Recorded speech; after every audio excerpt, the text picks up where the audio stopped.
Hello, fine watcher of this video. I should warn you that this is barely edited. I've just done the bare minimum, like removing all the shit I need to remove, etc. That's it, yeah. Enjoy. The audio level may be a bit fucked though. Inconsistent, so yeah. Rally. Mic check, mic check. Can you say something? Hello, hello. Okay, we can start now.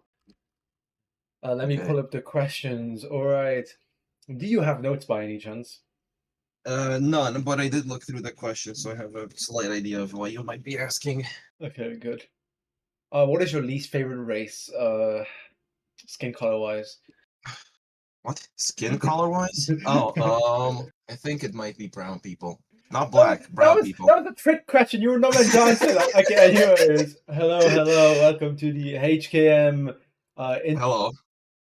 where we are going Oh, to be glad to be interviewing here. Raleigh, who is known as a kind of cat, also Hello, known as hello. the owner of SSE, Uh, yeah, unfortunately, right. a game that Unfortunately. and a person who occasionally works on Caroid, I think. Uh, yes, I do. Hello. All right. Let's start with the first question. Yep. How was your day? My day is going okay. I woke up pretty late today. I What slept time? like 12 hours. What Like, time? I woke up at like 2:30 p.m. after I slept for 12 or 13 hours. I don't know. Nice, congrats. That's not horrible. I do that all the time. So, how was your GT5 season then? Well, I did like what? Four? Four races out of all the nine, I think. I think there were nine of them. Yeah, you did It about well. was it was decent.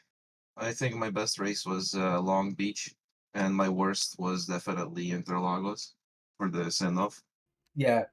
There was also Odawara, which you did pretty well in, but rest in Yeah, peace. Yeah. I found Ottawa to be fun. Uh, and what was your best moment in the whole season? I mean, you said that your best You already know. race. Yeah. My best season was definitely against Sundown at Long Beach. The second half of the race was absolutely amazing. Uh, I spun out like several times in the first half, and I managed to catch up because of Sundown's poor pit strategy. And then we Yeah. duked it out till the very end, It was it always was on each other. it was such a good and entertaining part of the season, even especially for a season opener. It was such a banger. Yeah, yeah, Um, for real. what was your worst moment then? What would you describe as the worst here? My worst, I wouldn't say it was Interlagos because at Interlagos I knew I was basically outclassed. Everyone had gotten much better than I anticipated them to. I'd say it was Road Atlanta. I fucked up the second race so hard. I think I spun out like 5 times and rolled the car over twice. Yeah. Wait, And oh, sorry, you're gonna continue? no. Go on. Okay. And as we can see in the back of the here, we have the what is this car called again? The Uh, MZX, MSX. MSX, Miyoka yes. MSX.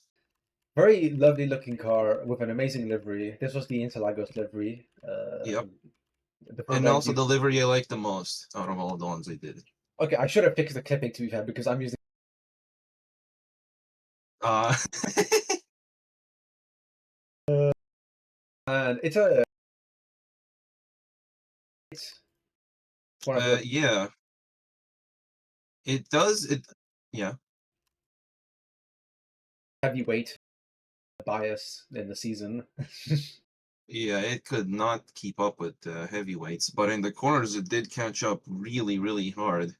It did really well on tight tracks, especially Ottawara. I think this car but shined at Ottawara out of all the places we raced on. I Well, I mean, Long mean, Beach as well. you've had this kind of car is built for the virus, so it makes sense. Yeah. And what was your biggest challenge of tuning this car?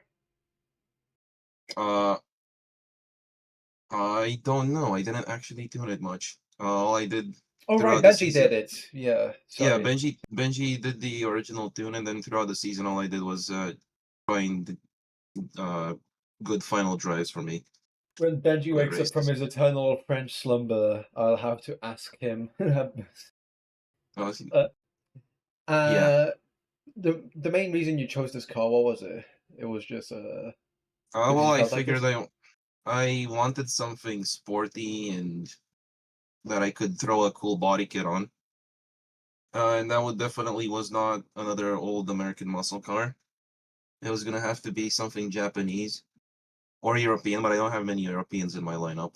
Yeah. And most of the Japanese cars that I do have were over the power to weight ratio limit, so I went for this over the Miata knockoff, which I had, because it's a bit more unique. You don't see many people running MR2s, do you? How you admit it? Okay, okay, I mean, fine. yes, it is meant to replace the MR2 in the universe. I just noticed the fucking slutty eyeline on the. Yeah. I wouldn't call it eyeliner, but now that you mention it, yeah. I can see where you're coming from. And favorite car that isn't yours in the season. I would say it's either Sundown's Adustus or Chris's Icon. The Chris's Icon definitely looks the best out of the competitors' cars, in my opinion, after he added the interior. Oh yeah, after the Of interior, because it was so stale originally, but Yeah, it was once very he, stale without it. with the interior, it was beautiful. I agree. Definitely one of the best. So I Uh, don't know. It's tight between the Adustus and the Icon. have you gone But to drive either of them? I think you've driven the Adustus before. What about the Icon? I've driven the Icon as well, but that was on Ottawa before Chris changed up the tune. I gave him a little bit of feedback, and then apparently the car completely transformed Oh, after okay. some more testing on his part. He did quite well, so in the last race, Yeah, so yeah. I quite say well is an quite well. understatement. Understatement, I'd say. Casually wins the whole fucking season by like 3 points. I was like, what, like 20 seconds behind the Team Sigil, I reckon. This isn't about Chris, but I still find it crazy that there was like a 20-second gap between Chris winning the season and Sundown winning the season. So Holy shit. if Yeah, I if know, it was if brutal. if Eli fucked up, Chris would have been done. Yeah. So, but anyways, let's get back to the discussion. hmm What types of tracks in the season did you enjoy the most? Um, I mostly road circuits, or I mean, enjoyed the road circuits and the I mean, I know Ottawa. Ottawa isn't really a street circuit; it's just a toge on the street. So I enjoyed anything street related, basically, mostly But because it's what I grew up with. Otherwire is a really interesting case because I think it's similar to what you grew up with. You grew up with like arcade, like Need for Speed and stuff like that. hmm And Otherwire is designed for an arcade cab, so it's like a arcadification of the actual locations. So that's why you Yeah, probably resonate the most with it. you did I say it's like I do love Odawara. I wish we had the full Odawara though, which is only like 50 kilometers of road. Uh, only 50 kilometers. Maybe how long would I even have taken? Too long. Too long, yeah. What I'm telling you. And for the future, what do you have your sights on? This is just an overall question, so it can be HKM. I know you stated your displeasure with 35 GrabCom, but it can also be about what project you want to complete and stuff.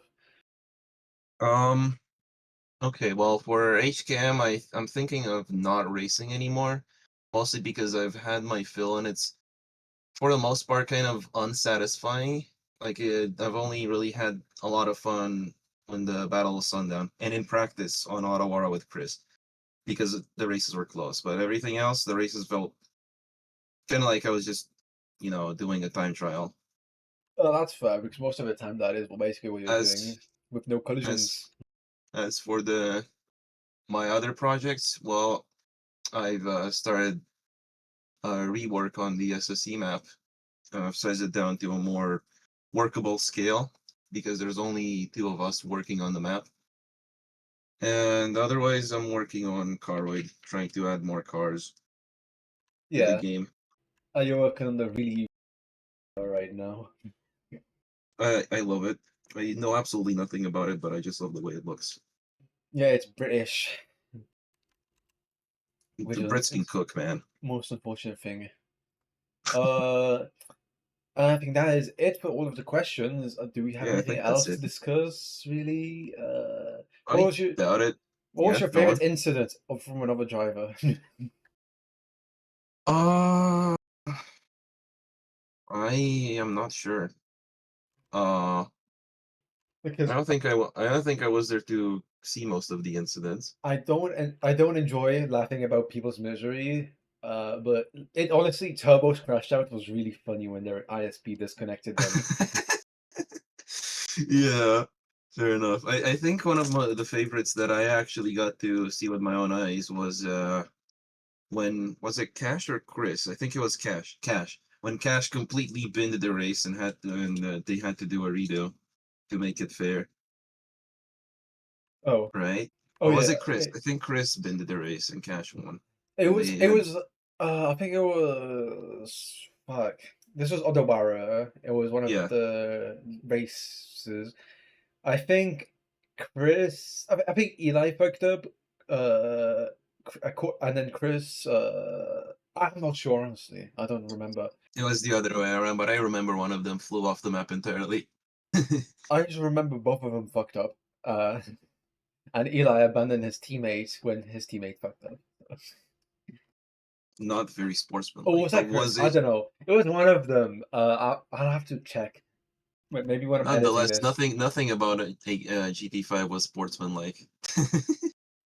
Small editor's note, it's like a month after this recording, and I'm not checking. I'm too lazy. Not Well, even between the teams. yeah, I was gonna say same team, no sportsmanship, except for when they finally won. Yeah, they actually celebrated. That was nice. Honestly, last race was a good race for Team Sigil because they worked together. Because Eli being in second place was important for Sundown not to win. Oh yeah. Oh, Uh, you've got a good point. Well, good on them. well, that's it Congratulations to though. Chris. Yep. All right. Pretty much. Thank you very much for coming over for the interview. Thank you for having me over. If you'd like to Uh, plug anything, nobody watches this. Nobody's going to watch this except like maybe Hipa or I know. something. I know. I would like to know when the driver reviews are coming out. Benji mentioned something about Oh, driver the reviews. fucking the GT5 retrospective document. I don't know. Yeah. I might cut the driver stuff out of that and do that into a separate thing because I'm gonna release that soon. It might release with Oh, this. This is gonna be like a 2 hour video of everybody being interviewed. Editor's note: I am very unlikely to ever actually release that document. Sundown chicken. Okay, welcome to the driver Flipping interview for idiot. Sundown. I did the introduction for Rally. I'm gonna make this one big video, so it's gonna. So that introduction is the actual introduction.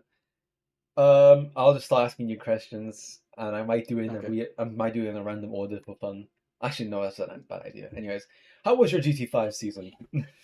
Well, not great, not terrible. I think I had a pretty decent showing at most of the races, but there were a couple out there that were just really awful. I mean, you say that, but you ended up second, and if anything, you were going to be first if Eli didn't lock in, because Eli was the only thing between you and Chris. Yeah, honestly. No, genuinely, the math adds up. If you had overtaken Eli in the last race, you would have won the season. Yeah, So but Eli was absolutely gone. yeah, like a 20-second gap or so was all that was there for the whole season win. Anyway, and what was your best moments in the GT5 season? In terms of like what I would say is like my best moments for my personally, I would say it's the opening race at Long Beach and Zandvoort, just because I had really good battles during those races. Yeah, those races are pretty good for you, especially Long Beach with the Battle with Rally. That was honestly one of my favorite moments hand down. Yeah, that's what Rally. So Shared brain cell, I guess. I guess so. Yes. And what was your worst then? What would you say your worst is? First of all, Kuala Lumpur never happened. This is a tie-up. But in terms of like ones that weren't complete disasters, I would say Road Atlanta was probably like my worst race outright. Just because it was a really bad showing for me. I just couldn't keep the car going on the track. And other than that, the only one I can really think of is like round one at Alton Park, where I made some really dumb blunders. You did okay at Walton Park though, so it's not that bad. I was just trying to think of like all the places where I really screwed up. And with that, let's move to your car. You picked the Ocean Edition from the AutoWorks Touring Car Championship, made by Hipa. And I see you have you've GT5 spec'd it. It still looks like a touring car, because it is the touring car variant of it. Why did you But pick it's this still car? it was mostly a crime of convenience because if you I'm sure people remember I used the King Snake from like during the preseason testing. And I was going to stick with the King Snake, but after the changes to the tire tune, I ended up looking for other options because it was really hard for me to control it. It was about that time that I was offering to help retune Hippa's Idica for him, and he also sent along the Adustus as like a second option. So I ended up picking the Adustus as more of a crime of convenience. And also to be fair, it's a really good car for this kind of series. I mean, it's garage touring after all. Yeah, it's a little too like motorsporty in my opinion. Kind of doesn't exactly. It kind of doesn't fit the idea of club racing, but at the same time, it does. It's this Yeah. it's that makes it look more sporty. But if you had this in like just white paint or something, I would believe this is something I'd see on track. Yeah, for me, I wanted to try and keep like more of a motorsport LARP kind of livery. I think it would have worked better if the car was slightly less aggressive with like its body kit and aerodynamic choices, or with like a slightly less aggressively racing interior. Editor note: I am asking Sundown about the challenge in his tuning. The audio cut out because of how horrible the OBS push to torque was. Honestly, when it came to the tuning, it's just trying to extract those last couple of seconds out of the car to stay competitive with the rest of the grid. I'll probably cover this in a later question, but really, it was just trying to micro optimize the car. The worst part was like just trying to get control over how the car's like agility was.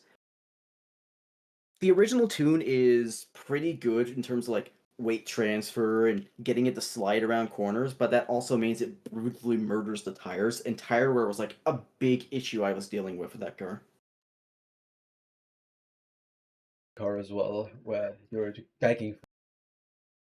It wasn't even that heavy though, like compared to the rest of the grid. It was on par with like most of the middleweights. Yeah, I'd say it was. Yeah, it was. It's like 1,200 something kilometers. Kilometers? Ugh, Kilometers.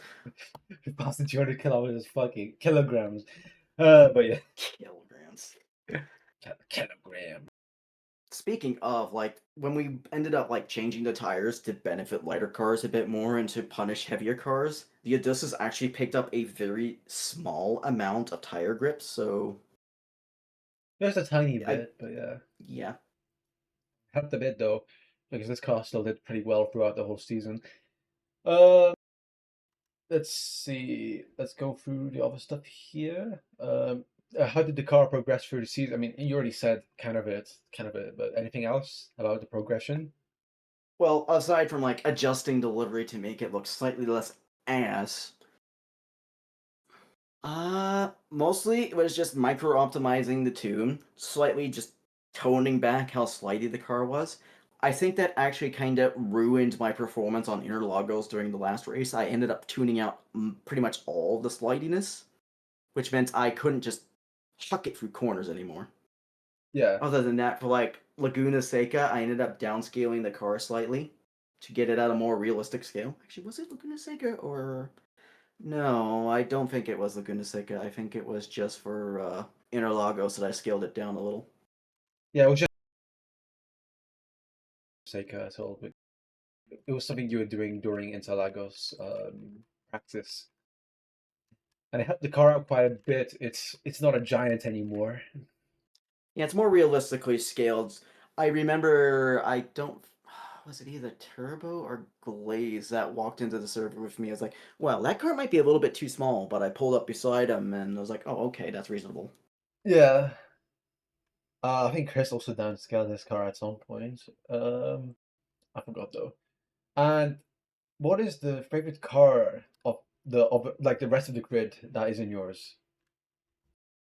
I had to think over this last night after you sent the list of questions, and I'm kind of torn between like the Pulsar and the Vexor. With the Pulsar, it's like I don't entirely agree with the tuning choices that Cash made with the car, but I vibe with the looks. Kind of just feels like what you would expect of like the intent of the GT5 rules, where it's a car that's just been yoinked off the street, slap some aero parts on it, spice up the engine, and just fucking send it. But as for like the Vexor, I just thought it was like a good looking car. It was pretty unique on the grid, but it wasn't really done up for racing at all, so it didn't entirely fit the theme of GT5 for me. Yeah, the Vexo is just like uh oh look, I made a new model and I'm gonna race it type of deal. Which I mean, I kind of get it, but at the same time, you could at least put on a small spoiler, add a little bit more like racy stuff to it. I could say the same about the Mitsubishi Galant. Oh no, that one. I will reserve commenting on that one. I have Le many things to say. legally indistinct and the model name. Hi Nyan and Turbo, possibly watching. We are just going to take the MRT solution, I guess. But anyway, next up, let's talk about track. What type of track did Tracks. you enjoy the most? Honestly, in retrospect, I ended up liking Laguna Seca more than I was initially expecting. How ironic, I usually dislike that track quite a bit. But other than Laguna Seca, I found that Zandvoort and Alton Park were quite fun to drive. And other than that, I expected to like Road Atlanta, but I had a pretty poor showing on it as I mentioned earlier, and honestly, I expected to do better there. I mean, I think from what I've seen, you like some of the thinner club tracks type of deal. The stuff that was a bit more like technical, I guess. I guess you can say they're technically, yeah, they're more difficult to drive. I personally love Alton Park. I just want to redo the colliders on the road because it has the same issue as Road Atlanta, except I didn't fix it like Road Atlanta's. Yeah, I still don't like the chicanes on Alton Park, but it's a pretty decent drive otherwise. The chicanes are just fine. It's called a skill issue. Liberals.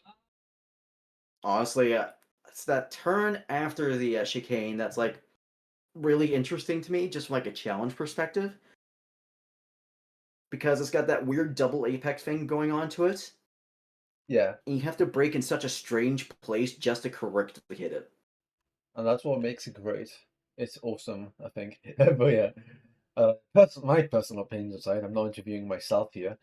And what do you have your sights on for the future in general? You can talk about obviously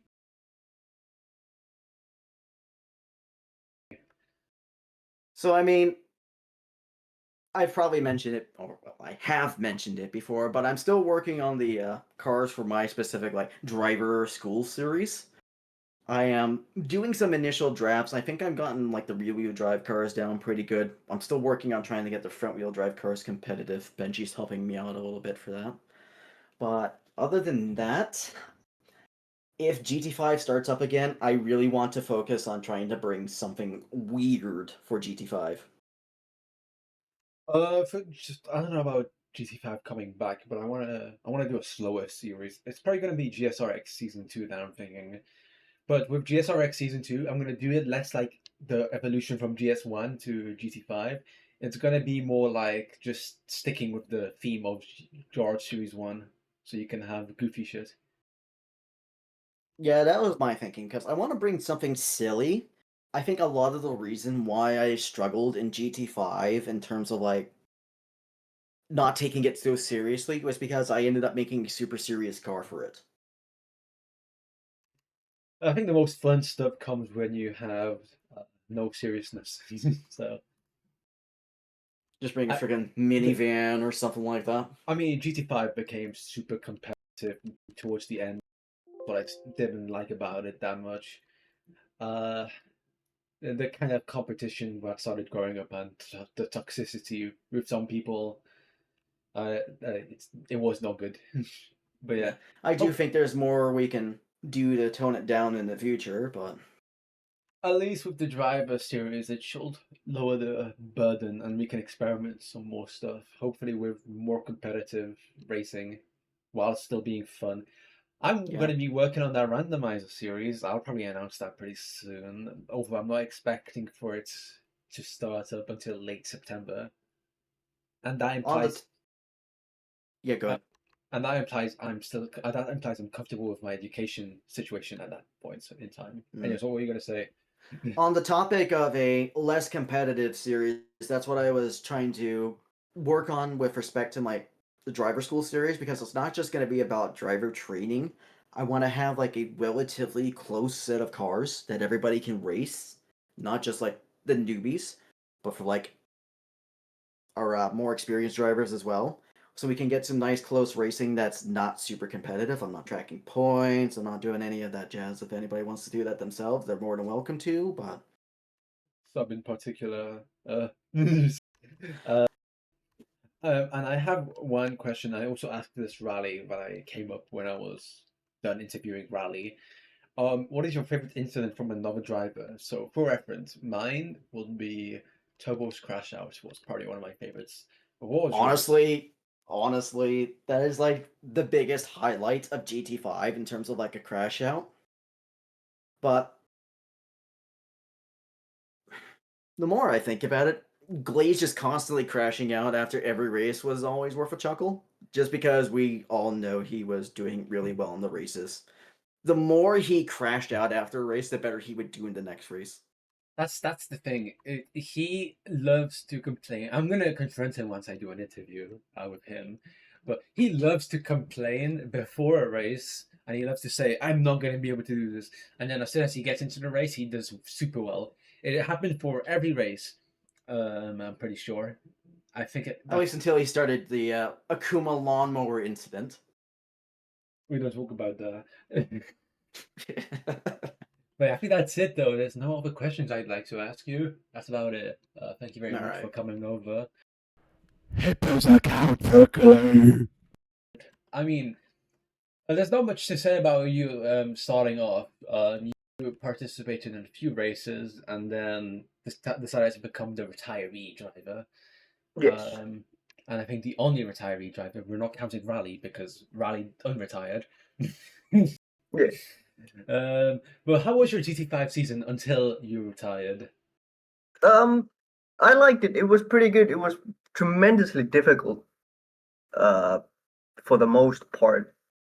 But other than that, I mean, I really liked, especially I liked Road Atlanta, and a lot of the races before I retired were a lot like Road Atlanta. Even though on Road Atlanta I did really well, in the other races, uh, basically I did as well as I could have, and on Road Atlanta I did better because of other reasons. But And I, while I was racing, it went well. and of course, there's also Daytona with the multi-pass. Well, and that's more of a joke race to me completely because it's just yeah, Where it happened, really yeah. shit on you for doing that. I Uh, didn't expect the multipass to have such an advantage. I mean, I was 15 seconds faster than the next driver, so to be fair, with the heavyweight bias for like the power and the yeah, power track, it was gonna be a match made in heaven. Gang, I promise I did not say a math made in heaven. I said a match made in heaven. I think OBS or my microphone's shitting on itself at this point. I mean, yeah, your car throughout the season mainly is just the Ithaca, and with the Ithaca, yeah, it's a very light car. It did not do as well as the heavier cars that had the yeah, A chassis advantage of yeah. On any other track, the Ithaca was basically just in the midfield. But since everybody else that usually are in the midfield fail due to they're just not consistent and they make minor mistakes or major mistakes, that's why I won on Road Atlanta, and that's why basically I do as well as I do with a car that is so limited. Yeah. But yeah. Although you can say it also has some of the benefits because tire wear, for one, is probably one of the better things. I forgot, is the Indica front wheel drive or rear wheel drive in this particular case? It's front wheel drive. Front wheel drive, okay. So I'm guessing you still had some tire wear on the front wheels throughout the whole race, in all the Yeah, races. but it was still fairly similar, and at the end of the day, it didn't really help because even if I managed to pit one lap later than everyone, I'd have to then like pick up the pace and catch them. Like I think on Zandvoort, I pitted one lap later than a lot of people, and I only got ahead just barely. So Yeah. it was a very minor advantage, if anything. So Oh, indeed, a very minor advantage. Though it would, if GT5 was fleshed out a tiny bit more, it could have had been a pretty good advantage. Especially if we had yeah, actual endurance races where they were actually endurance based, yeah. and not just sprints called endurances. And what was your best moment in the whole of the series? Um, I don't remember all the races, but I do recall Road Atlanta being sort of a surprise because I didn't really expect to do as well as I did. It was split into two, if I'm not mistaken. I was first in the other one and second in the other one. And I really didn't expect to be that high up. I kind of came into it thinking I was gonna do worse. Same on Zandvoort, but Zandvoort I didn't really like at all. I mean, with Road Atlanta, especially because it was kind of a power track, I could describe it Yeah. as. Well, So it was more of a momentum track. I feel like everybody, even those that like had a lot more power, it was more about the momentum and just was trying to stay on track. it was Whereas a lot of the other tracks sort of you were powering out of corners rather than trying to maneuver inside corners. That's why Road Atlanta is a little bit different. That's true. That's true, especially with the S's section. Yeah, And the next question up here is, what was your worst moment? First of all, let me answer. I know it's probably yeah, Kuala Lumpur. yeah. Okay. Yeah, I'm thinking it probably is. Other than like if I take the obvious out, then I'd probably say uh Zandvoort, although I came in third. I actually can't remember any of the other races. I remember Kuala Lumpur, Zandvoort, and Road Atlanta. I have zero recollection of Long Beach. And you skipped out on Alton Park, right? Yeah, See, I think I did 5 or 6 races. I think with Alton Park you would have done so well because it's kind of a track that's built for you. No, not really, because the roads are very narrow and there's like no like you're immediately in the dirt, and it's just I don't know. I never really learned the track in the same way I did Kuala Lumpur. I like road courses where there's like the walls are the That's fair. limit and not just the grass is immediately right there. So, and there was a couple of corners that I just never could get. I'm sure if I had raced, I would have placed somewhere above fifth, but I just didn't want to hassle that because With Alton I figured Park, I'm gonna, yeah. it's like the chicanes are very interesting. They are Well, the super. chicanes weren't so bad. It was more so I think the second to last corner was Are you something talking that, about the fast speed right-hander? uh, yeah, I think so. There were a couple of corners like basically, I think they were first you had one that was basically immediate or exactly the same as the second one, and that would be the fast right-hander. And for some reason, it just felt like it came out of nowhere every time, and I see what like you no mean. matter, Yeah, yeah, like I had the reason why I didn't race is because it felt like no matter what I did, even if I took the same line going as fast as I had done before, it always felt like I had a different result, and it would give me like a second penalty basically. And I just didn't want to do that because I couldn't put any like I couldn't learn the track in a way where it made any sense. Like I could go fast around it, but it wouldn't make sense because I did basically nothing different than I did on a slower lap. So Part of the reason as well, I'd say, is the Saturday Sunday format that we had, which I will say is not, in hindsight, it's not that great.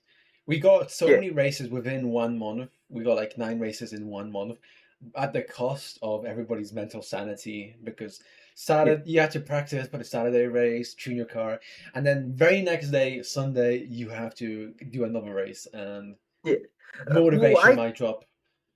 on the other hand, it was also pretty good to have two races like Saturday and Sunday because if, for example, you drove on Saturday or test drove the Saturday track and were like, no, I don't want to do this. I want to see if I'm better on the Sunday track, and then like, okay, I'm better on the Sunday track. And if you had enough points to where you could skip a race, you could do that. But yeah, I do understand that it is a lot better to have races one per like weekend.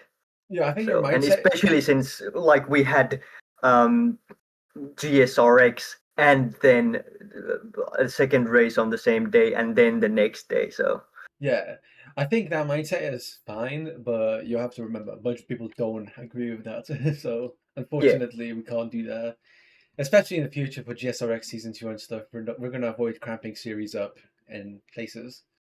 yeah, Um, can you explain your car choice with the Ithaca? I mean, you like the lightness of it, right? yeah.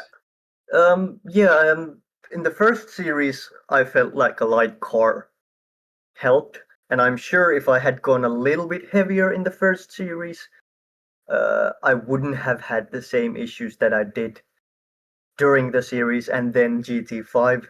And in GT5, I thought it would be a good idea, but it didn't pan out. And for the next series, whatever it is, I don't intend on going to the very lowest limit. In fact, the car doesn't weigh the bottom limit. It weighs like something over 1,000 kilos, which is way more than it would weigh in real life. But or the car that I'm releasing weighs like almost 200 kilos less. Yeah. But no, I thought that a fast, nimble little car would be the meta, but didn't end up being so. And now I know next time I'm going sort of a middleweight rear-wheel drive car. So especially if it's 35 GC, but still. GSRX Season 2 then? Uh, I'm not sure what I'll be bringing to Well, let's talk about that GSRX. later. Let's talk about that later Yeah. because that's a question on of its own. I shouldn't have brought it up really. Um, how did the car progress through the season? I mean, you quit at Kuala Lumpur, which didn't happen by the way. It was just a regular Yeah. Sunday. But how did the car progress really? I don't think I tuned it after Road Atlanta, and Road Atlanta was like the second or third race. After that, I didn't touch the tune.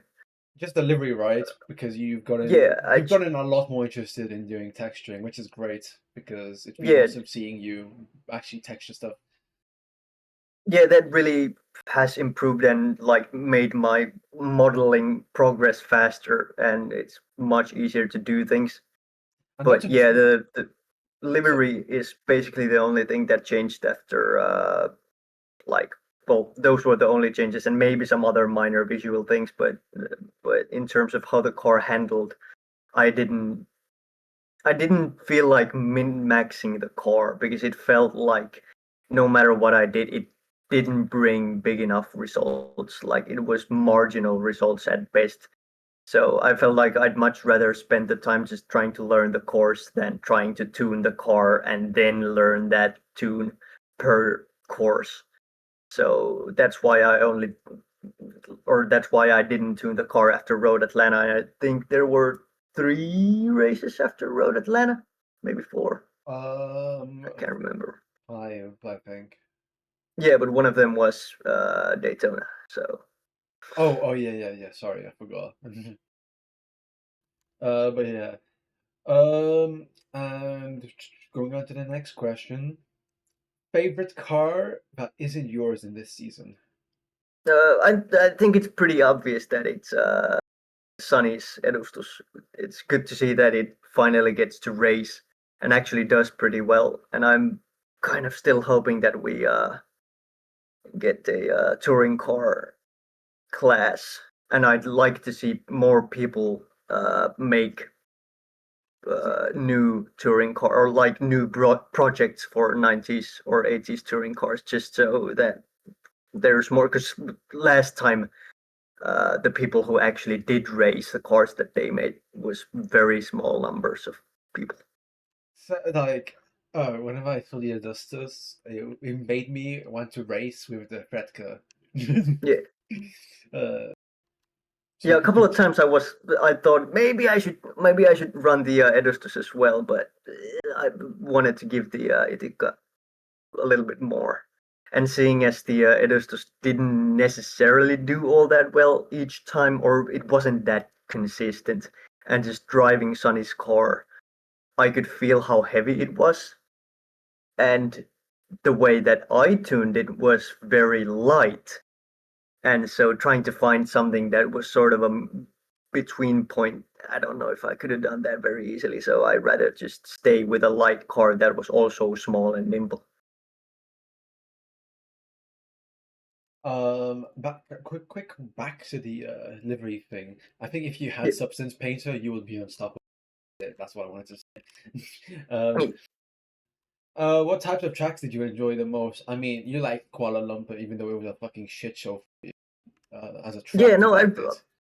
I really liked it. I like Pau and I like Long Beach because I have walls that like I'd much rather try and avoid something that will stop me because I hit it rather than uh, having a penalty in sort of just taking a bad line. That's why I don't like Interlagos that much because, or any of the like broader tracks like Zandvoort. I especially don't like Zandvoort because there are the couple of spots where the turns are completely flat and it just feels like there's no right way of taking it, or it's so very difficult to find that line.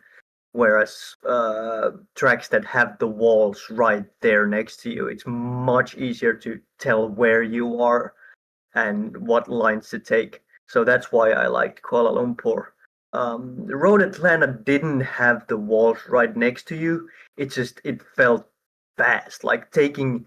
Uh, I remember first practicing the track and having major difficulties, and then learning what lines to take and being able to raise my speed that I took the corners in by like 20 kilometers an hour from before. Like the first corner coming into it hot, uh, like learning if I did only 160 kilometers an hour, I knew what my subsequent lap would be. Like I knew that okay, if I go too slow in the first corner, I'd know specifically what lap time I would get.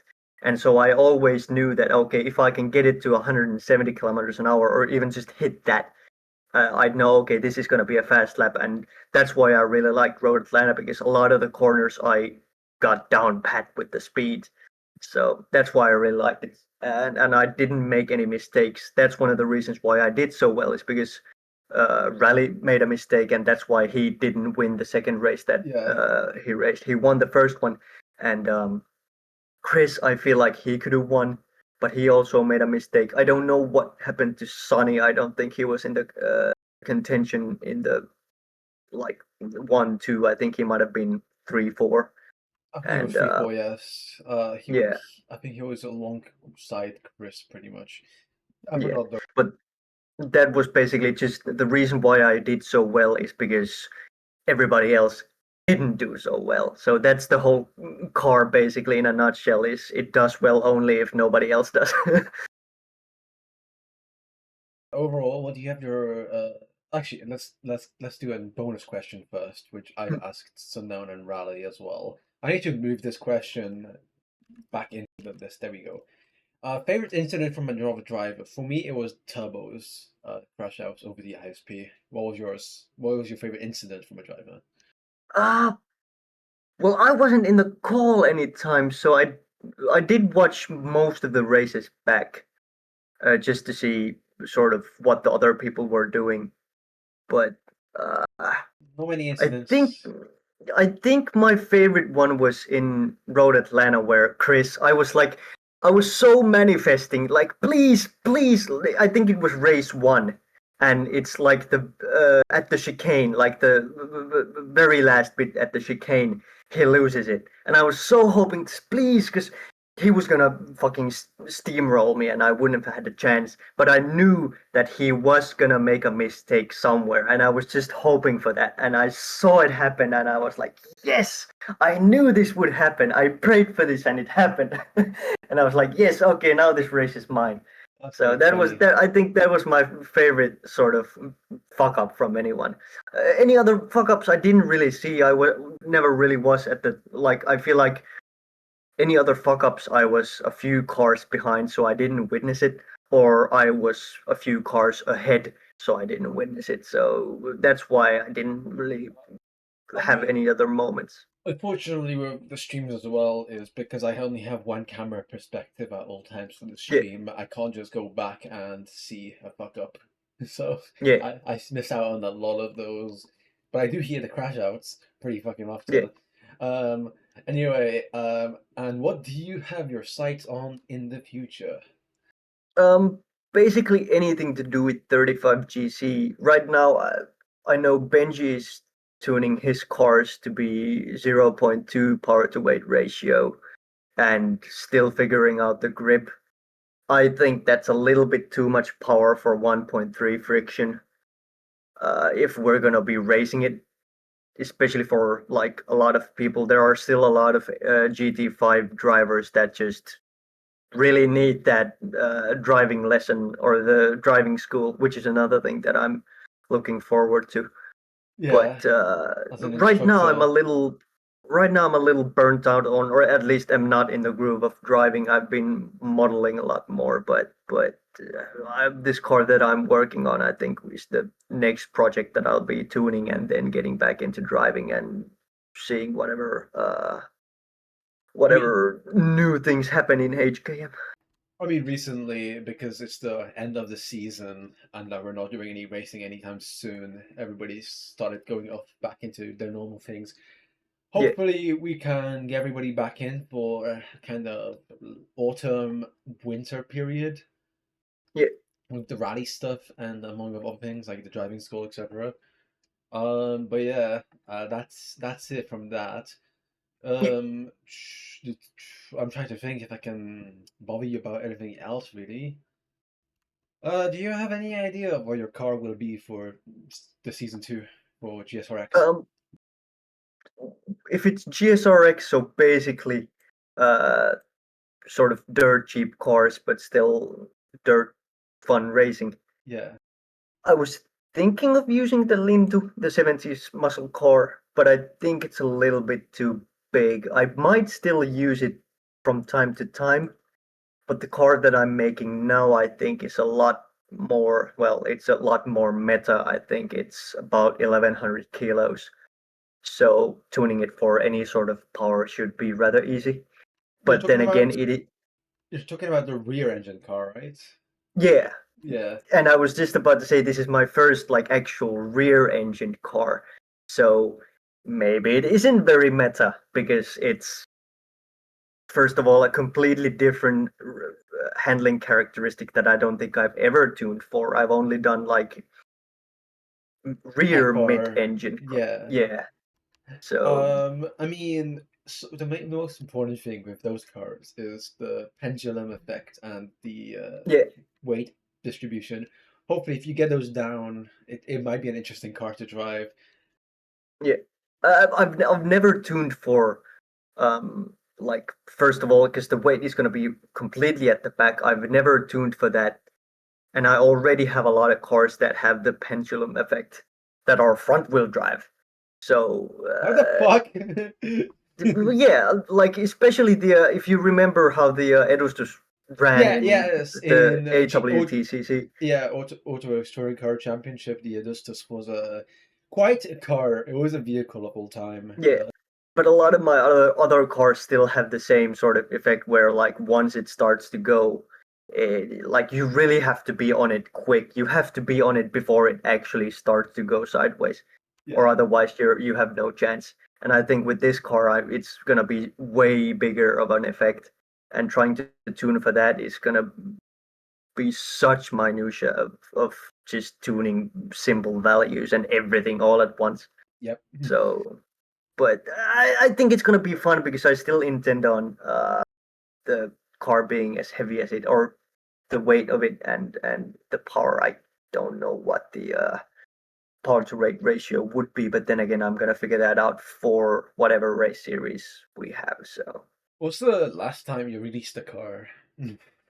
um, I swear it's been like half a year now or more. I would say, can what are you thinking of any cars to release anytime soon? I was thinking on during Christmas, I was gonna release the 70s edustus, the 70s Itikka, the 90s Itikka, the 90s edustus sedan and station wagon, and maybe a couple of others. Maybe the I was thinking perhaps the fucking what Scarabe pickup truck, but the tune isn't very good, and I still have to tune the or do the tunes for 1.7 Yeah, for a few cars and maybe put them on 35GC. I think I might do that. maybe. And It also, yeah, the depends. Bantam. On the I was Bantam. thinking of I was thinking of releasing basically because what the H game race series has been really good for is just setting my tunes so that they're not just completely fucked up immediately. Because I used to just make okay, this works for now, but I have no idea what the like bad and good of the tune is. So the H game has been really good for sort of sorting out my tunes and making them well rounded. I just have to make them less powerful. That's basically it. Yeah, and And I do actually do the same format, that kind of, how releasing them all at once, basically. yeah, I did the same thing earlier this year with some of the Gallus cars. I'm gonna do the same with what I have currently, which is like yeah, the Tigris, the Fretka, what else? All the other shit I've made. But yeah, I don't really think we have much more to speak about. yeah, of This course. this is almost double of his interview time. Well, I'm gonna end the recording here. Thank you very much for coming over. Passenger. Hello, John PCJ himself. Welcome to the Hello. HKM room. And we are going to be doing the interview for post GT5 with the poorly aligned car because I can't get that shit aligned for whatever reason using the F3X. Shout out to the F3X After devs. try changing your increments next time. The increment's not going to help. The rotation's ass. Okay, let's. During this recording, my OBS was tripping and my push to talk button was not being recognized all the time. However, it should be fine for most of the time. This section that I'm voicing over was horrendously quiet because of it. Let's start with the first and obvious question. How was your GT5 season, in your opinion? My opinion, first it started off rocky, but I eventually got to a point where just being in the very last positions wasn't really doing me much favors.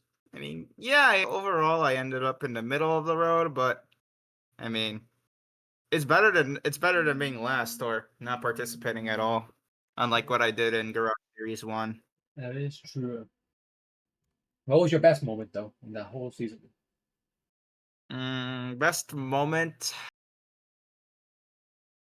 Oh boy, where do I even start? Best moment probably when I ended up when I found out that I was actually in front of Fen in the rankings, like in the overall season rankings. I mean, not too unexpected because you're a more consistent driver. Mhm. But if that's it, then what was your worst? My worst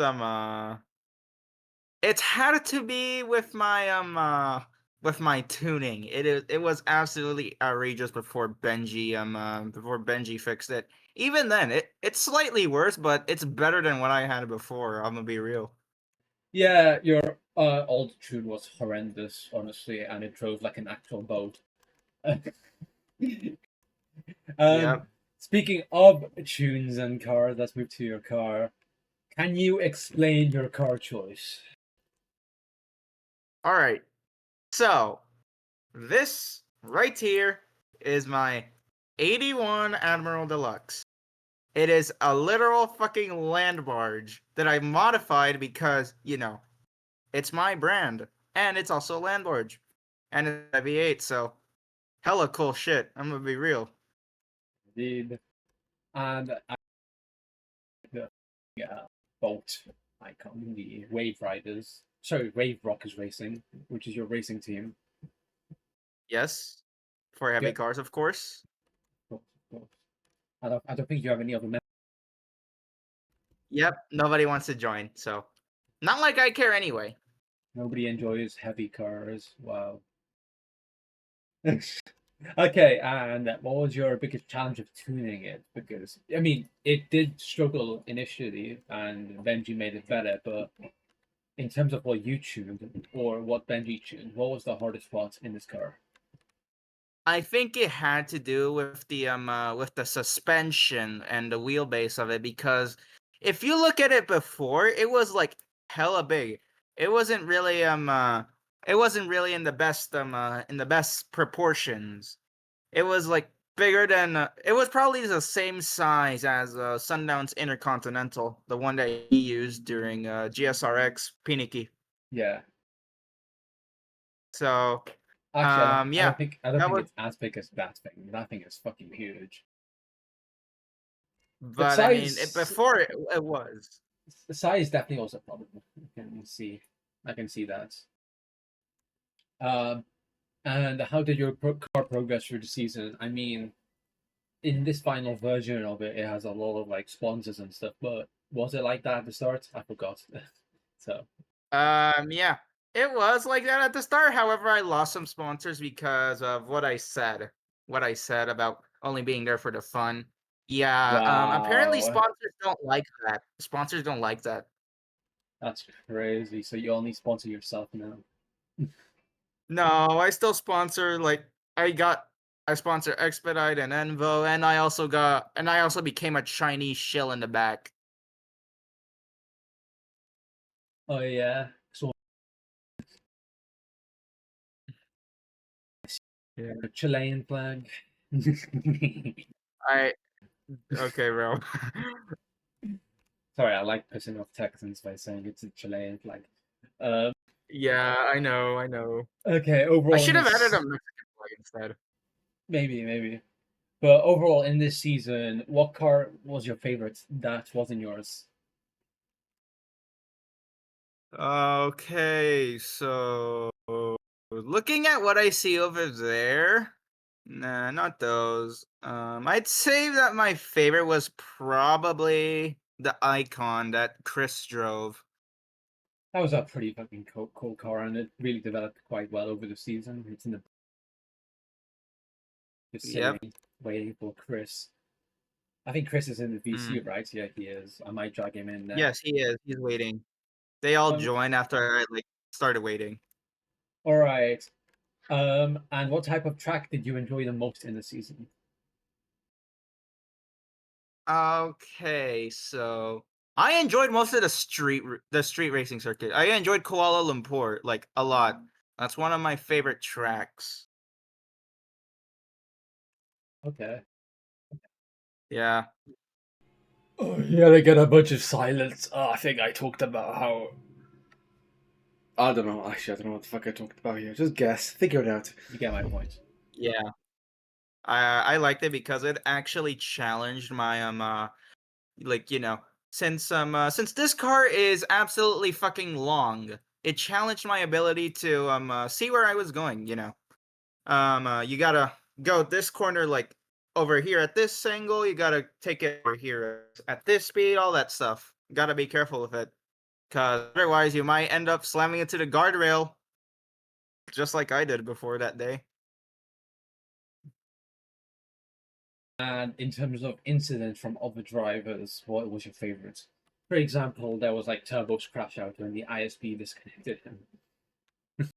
Okay, so oh my lord.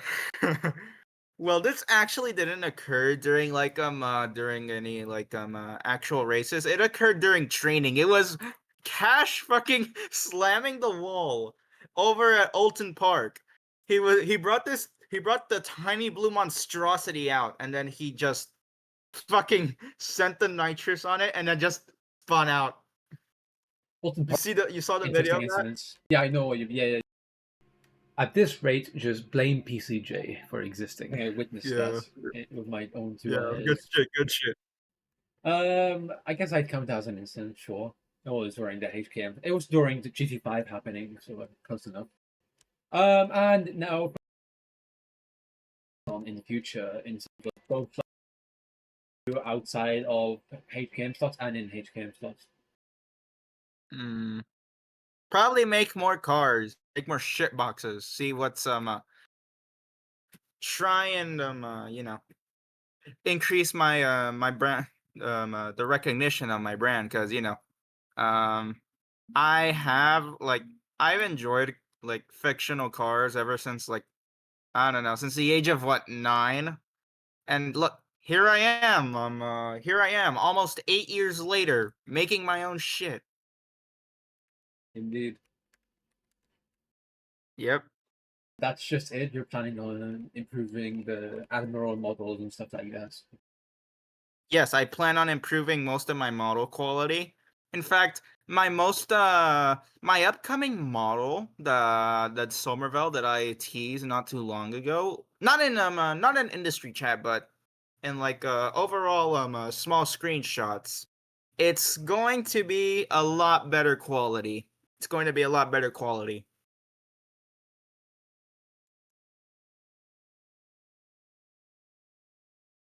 Oh, sorry, my OBS did not pick that up. So that's about it. So nothing else really. Are you planning on participating in GSRX season 2? Yeah, I'm planning on bringing back the Taro with the lifter tick. However, I'm probably going to give it like a livery or something, but it'll still retain like the damage from GSRX season 1.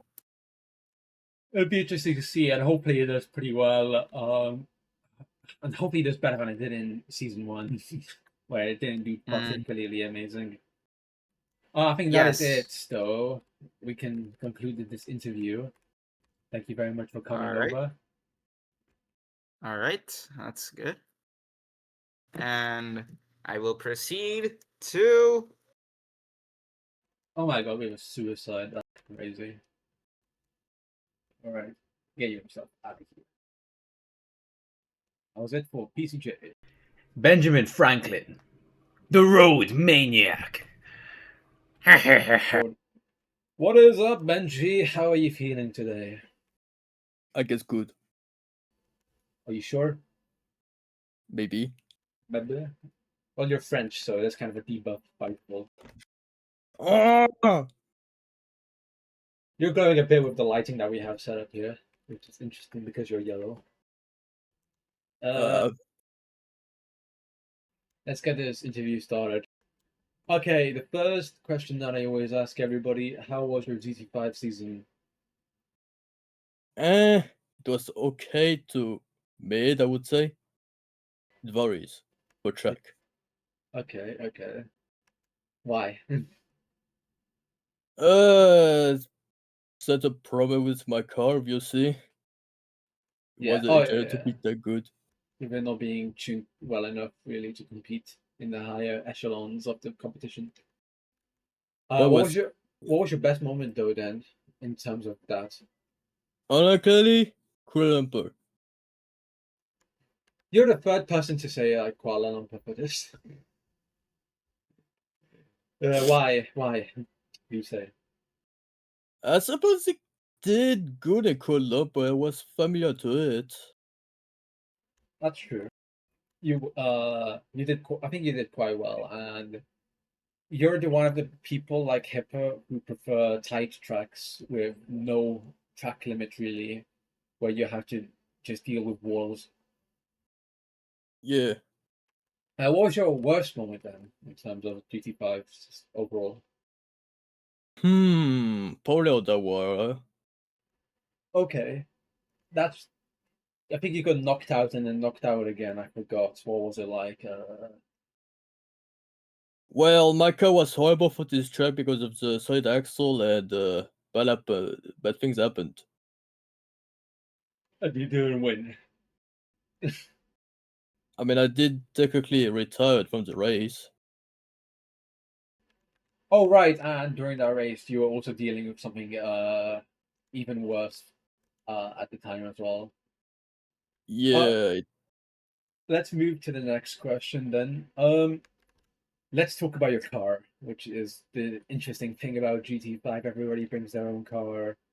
What did you bring, and why did you bring it? well, I wanted to refresh my car to just be faster because uh, it it's worth the V8, I think. More power. Yes. And this is from Garage Series 1 as well. You've been driving the same car for the whole time. Yeah, I pretty much recycled it with an entire refresh. About the tuning of this car then. So it wasn't the greatest in Garage Series 1. It was pretty competitive. It was one of the top cars. And in GT5, it's more of a midfielder car, I do describe it as. Yeah, What kind of changes have you made from season 1? And I think uh well, tune.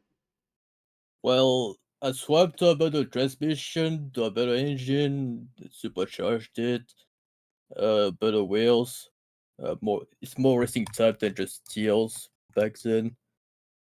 Yeah. What with sports springs too?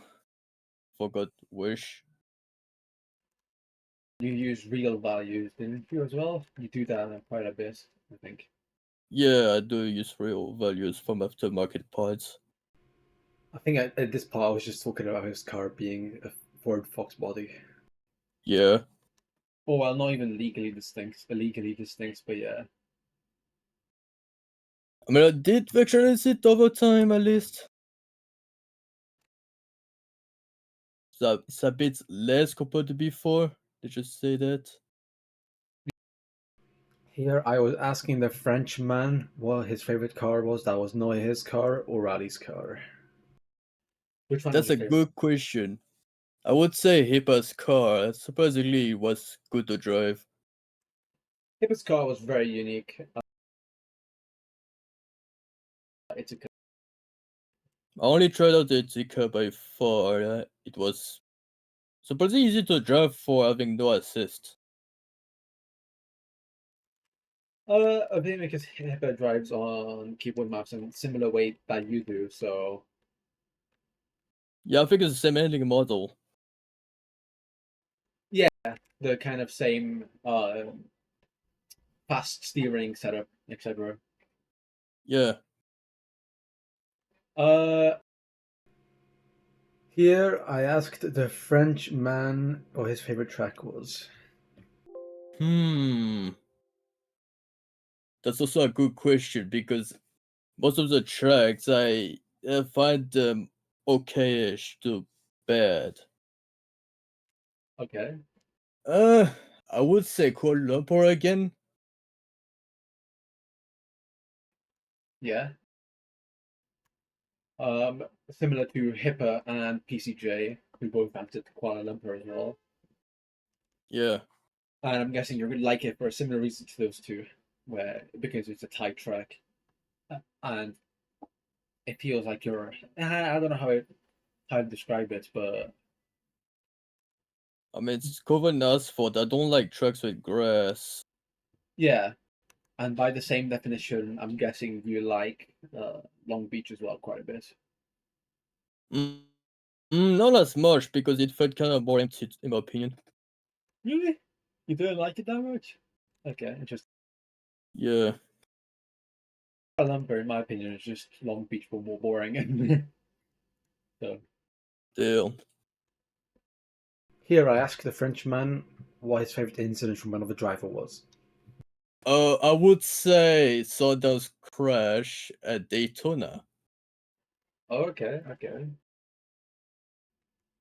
I don't went. remember that much that crash.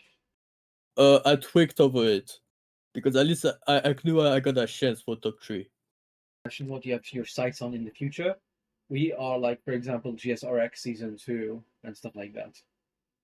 She decided for the next car. I'm struggling to think about it. I plan many of shots of cars. That's a thing. And I would like to make a team, but I still don't have the mood for that. Well, right now there's not really anything happening, so there's no point making a team. But when we do move on to future seasons and racing series, it'll be interesting. Yeah. You were gonna team up with Rally, right? Or a team? The thing is, I don't even know if I can team up with Riley because he's also hesitant. He hesitates like me, and he doesn't feel like racing either. From what Oh he yeah, told I me. know about that from Rally, but who knows? Maybe they'll turn around and go back to it anyways. I will see. We will see indeed. And I think that is concluding this. That was a nice and short interview. Not about really in terms of GT5. Not So, really. well, for some people, it was more interesting to talk about some of the things, but I think it's like the top that the interviews get more interesting. That is it though. Thank you very much for attending. You can now go. Turbocharger. Hello, Turbo, also known as Giant Panda, and Hello. also known as Flurbo. Welcome to the HKM room, and we're gonna do a quick interview. Hopefully, it doesn't take that long. There's not that much to talk about, anyways. I'm going to make it take 5 hours. Don't worry, it'll never take as long as was it Rally or Sundown? I forgot. One of those two. Or no, Hipa. Anyways, let's start off with the first question. How was your GT5 season? I thought it was pretty good, because especially because we started the season out. Well, I started the season out. 9 was asleep with second place at Daytona, which I mean, Daytona wasn't very much of a skill track. It was very much top speed track, which is how Hipa won. But I'm still kind of proud of that. And overall, through the season, you got a pretty good result in most races. Yeah, except for I think Interlagos was my lowest point apart from my my crash out at it wasn't really a crash out, but the internet incident ISP at Zandvoort. incident. Yeah. And that brings on to us the next question. What was your best moment in the season? I think battling with Sundown at Laguna Seca, even though we were battling for second place and like Noobus was just running away with first, I thought it was really fun. Especially with like the skid I had on the like second to last lap at the last corner. What was your worst then? Interlagos. It was Why? just like it was a combination of the car not being the greatest and like for example, Chris and Eli, they fixed a couple of things in their cars and they got way faster. And I was also having a lot of stuttering issues for whatever reason. I have no idea what was causing it, but the top speed thing as well. Right, that too. No clue what the fuck happened there with your game specifically. Yeah, I don't know. Well, okay, let's talk about your car now. Why this car? Why? The Vexor, it was kind of just something Nine wanted to make.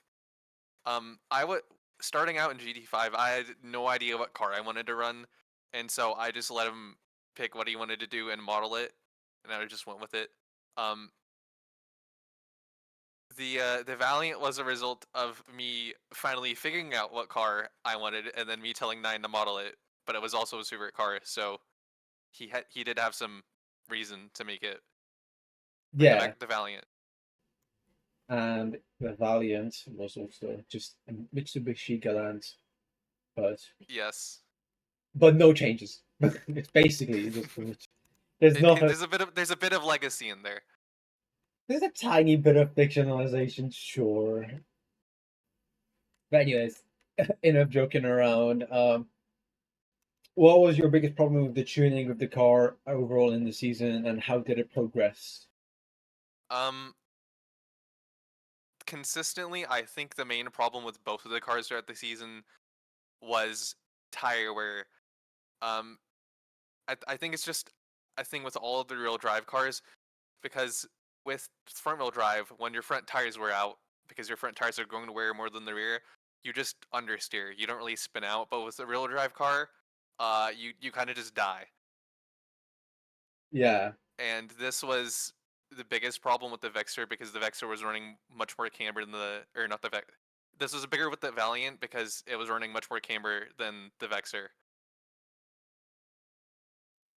And overall, the car. You switched your car like in the last race. Yeah. As well to the Valiant. That was a really sudden transition, and you guys were working on getting the car finished, like after the deadline for the last race submissions. Yeah. So it was kind of the sunk cost fallacy there. I still did really want the car, but it was like at the point where it wasn't worth it to try to get it into the last race because it was so far from being like fully finished. But Nine really wanted it because he had been working on it. So I was like, okay, sure. And next question. What is the favorite car that isn't yours or Nyan's in the season? I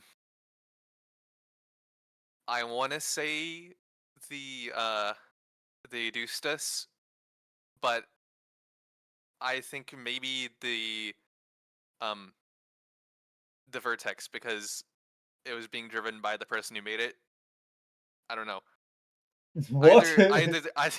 Either the Vertex or Sundown was the one tuning the car, but he was tuning a car that wasn't his. Yeah. And I don't know. I like the I just like the Vertex because it's the effort of one person, of Elijah. So. And also his team, and stuff like that. Well, he was responsible for modeling it and tuning it mostly. So, but Sundown was just using Hipa's car. Yeah. And you are using Diane's car. I know. Anyway, what type of track did you enjoy the most in the season? Everyone's going to hate me, but Kuala Lumpur. You're the fourth person to say this. Wait, I am? Yeah, fourth person. Who else said it? It was Hipa, PCJ, and Benji. Okay. Well, all three of those people are based and awesome. Okay, but it was just a really fun track for me. I don't know why everyone else is struggling so hard. Like, I honestly did not practice Kuala Lumpur as much as it did with some of the other tracks, but it was just, I don't know, it was just fun. Yeah, it's a pretty fun track. The only issue was me like accidentally somehow fucking over a Hipa, and the race just being kind of laggy. But that's about it. Yeah. Other than that, I think Sundown was coping about the death chicane, which wasn't that bad. Yeah, the chicane was not that bad at all. I do think it was in part due to how large the Adustus is, because it's like Hippa's cars are just insanely massive. Yeah, But like yeah, ginormous. And I think the Adustus that appeared at the last race, the rescaled one, would have it been way helped it a better for lot. it. Yeah, it just Uh, helped it a lot in general. What is your favorite incident from another driver? So normally I preface this question with your incident with the ISP disconnecting you. Well, obviously you can't pick that because that's from you. Which one's your Wait, what favorite was from the another? question? What's your favorite incident from another driver? Um, the Laguna Seca incident at the corkscrew with Elijah. Yeah. We teased him a bit too much over that, but it was pretty funny. Team 6-7 Igil and all that. Yeah. And finally, but not least, what do you have your sights on in the future? For example, GSRX Season 2, or any of the UMRs, like the themed UMRs, or the driver training stuff. Um, I don't really think I'm looking forward to anything that is currently planned, because I'm not super interested in GSRX or UMR. UMR is maybe I might participate in that a little, but I'm looking forward to like another series, kinda like GT5. I mean, you're making a Group C car, aren't you? Yes, but I was making it with the hopes that there might be some kind of prototype series in the future, Yeah, so that's UMR and I for you. might drive it in UMR. Well, UMR, there's going to be historic UMR. There's going to be a Group C category. So, Okay, and but it's are not there going going to to be like how tightly will it be regulated? not very, but I want to roughly make sure the That's cars are balanced. okay. I, I have like I'm going to have some rough regulations possibly in the near future. Okay. But there's not much. That's not that much interest in racing Group C, so I don't plan to make it a full series or anything. Okay. Anyway, is that it? Is that it? Not anything else? Any car releases you're planning? Stuff like that. Um, I might be working on my 80s coupe. I don't know. I have to learn how to use Blender, and I also have to model the Group C car because right now is a temporary like Nissan R92 I model. noticed. I noticed. But yeah, I think that's it then. All right, thank you very much for coming over. Very abrupt ending, but there's not much to say goodbye. See you in the future. You may leave. Okay. Thank you. Jerry. All right, let's get the show started. Hello, Jerry. Welcome to the HKM room, and I'm going to interview you for GT5. So overall, you've participated in a lot of GT5 races throughout the season, even though you didn't do that Yeah, well. pretty much. Tell Yeah. us, in your personal feelings, how was your GT5 season? First, my theming or Like, the races. Overall, I kind of like GT5. Like I sucked a lot at racing, but I think the vibe of it, just like a bunch of like different tuned cars, just like racing each other like on the same grid. Like it was very fun. I kind of want to see that happen again for next series, but I don't think I'll have time to actually participate in other races. But the deliveries are pretty cool, and I like especially like the people like Sundown who get to tune my cars and other cars because they didn't have great tuning. yeah, I also just like the tracks. Kuala Lumpur was very interesting. It's already one of the tracks the whole time, but the, hmm, but I don't like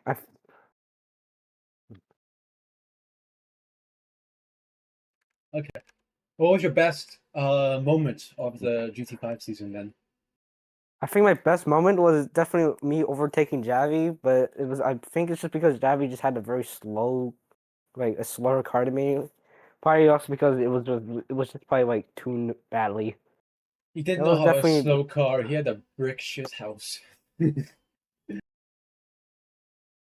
at least he looked cool doing it. But So, yeah. unfortunately, in the actual races, he actually beat me. It was only in qualifying that I could actually like overtake him. You did. Didn't you do better than him in the in Interlagos? I don't recall doing better than him in Interlagos. You did Though, because Javi got like a 100 plus penalties. yeah, Like, but I got like I disconnected during mid race. yeah, but you still overtook them, I think, because they were really slow per lap, even slower than you. So I think you managed to catch up. Yeah, if I were to actually like not have the disconnection issues, plus I could like better hardware plus better cars, maybe like just better tuning, maybe I would have a better chance because I and it's just that due to all those circumstances I just couldn't win. Yeah. Maybe next time. What was your worst moment then? My worst moment, um, uh, GT5. I had most of I didn't really have any like great moments in general. So this is gonna be kind of hard because like I never won a race. I was like always the back marker. Yeah. Like so I can't really recall any like bad moments.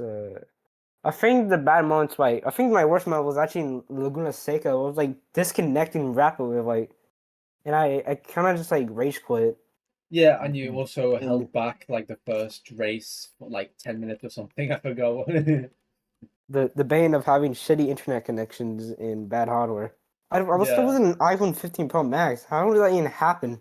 Even your hardware is horrible, honestly. So I think it's mostly just your hardware, not your internet. Yeah, I think from now on, if I do race again, I'll probably only do it if I actually have good hardware. Which, due to personal circumstances, I don't think I will get new hardware in a while. Yeah. And next question: what was your biggest challenge of tuning your car? Oh, sorry, I can't. I've skipped that question like last interview. Can you explain your car choice? Can I talk about the groceries, or does it have to be just GT5? GT5. So the Leopardo, that car, that was the exact choice I wanted from the beginning. I even asked you about just the same question of is the Leopardo allowed in GT5 like during the GT5 like announcement in during the Wallace race. I Yeah. I picked I picked the Leopardo because it was a very good handling car like in stock spec. And also, it was like a skyline, and just in. I think it is pretty much one of the most iconic modern like AutoWorks cars. It's very iconic. And, like as for some reason, everyone decided trying to modify it of some sort, and I decided to pick that one just because of all those traits. What was your biggest Also, challenge of tuning it? okay, the biggest challenge to it was trying to like tune the engine or I never actually really tuned it much because Sundown helped me tune it, but I but I think the most difficulties from trying to like tune it in general was me not being experienced enough in tuning. Yeah.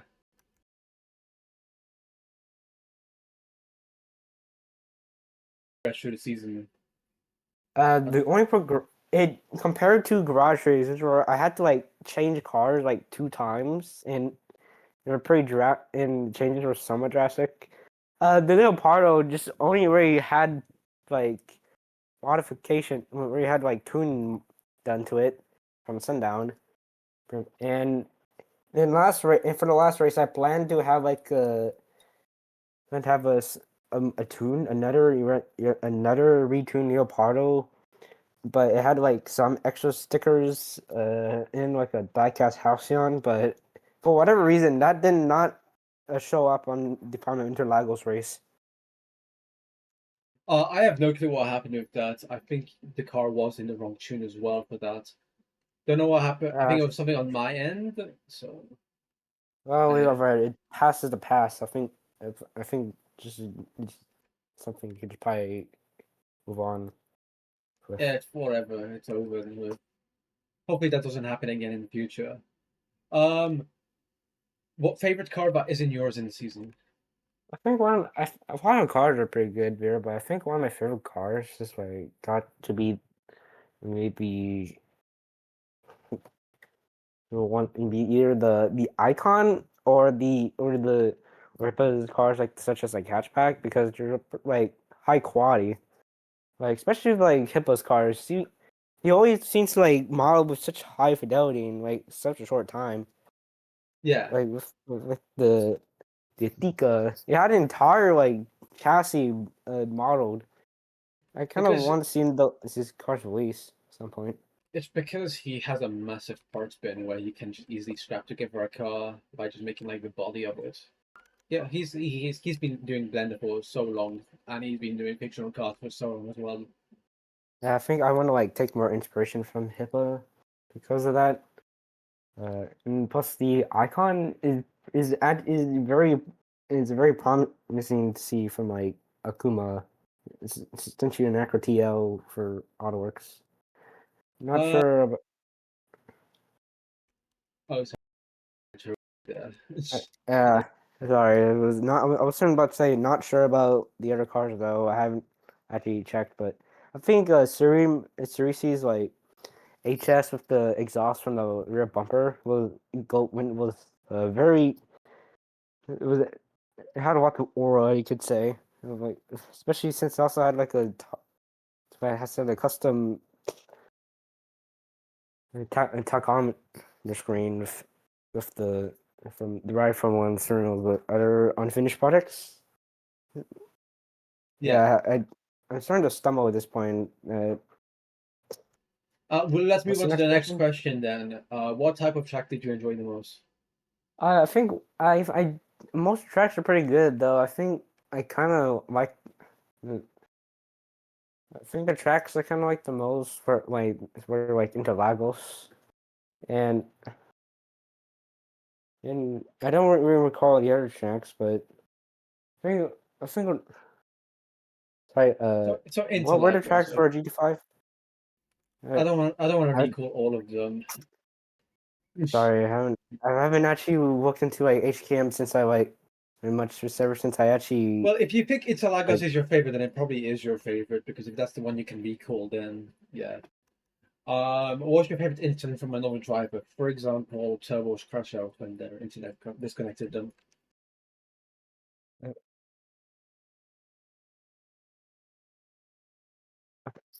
I think one of the favorite moments was like Turbo Crash out too because it was like kind of unexpected. Like I'm sure I did disconnect sometimes, but I didn't crash out as hard as like Turbo. The world was straight up screaming.